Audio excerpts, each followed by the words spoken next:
गौतम बुद्ध की एक प्रचलित कथा के अनुसार एक दिन सुबह सुबह सभी शिष्य बुद्ध के प्रवचन सुनने के लिए एक साथ बैठे हुए थे।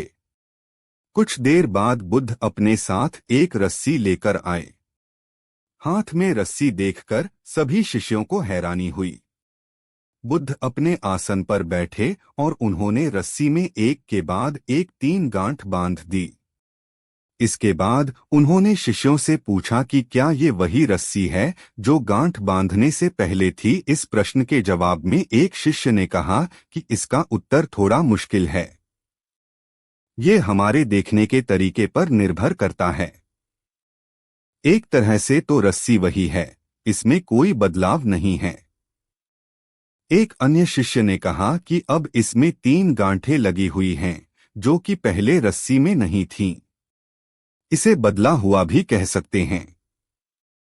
कुछ शिष्यों ने कहा कि वास्तव में मूल रूप से रस्सी वही है, लेकिन बदली हुई दिख रही है, लेकिन इसका मूल स्वरूप बदला नहीं है। शिष्यों की बात सुनकर बुद्ध ने कहा कि आप सभी सही बोल रहे हैं। अब मैं इन गांठों को खोल देता हूं।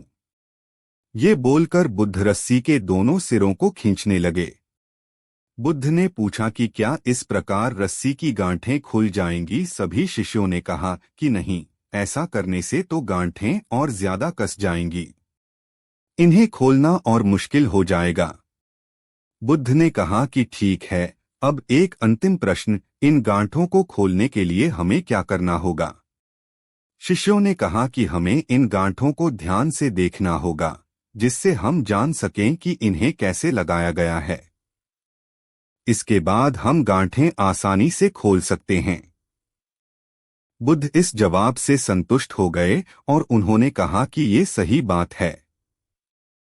हम परेशानियों में फंसे रहते हैं और बिना कारण जाने ही उनका हल खोजने लगते हैं, जबकि हमें पहले समस्याओं के मूल को समझना चाहिए।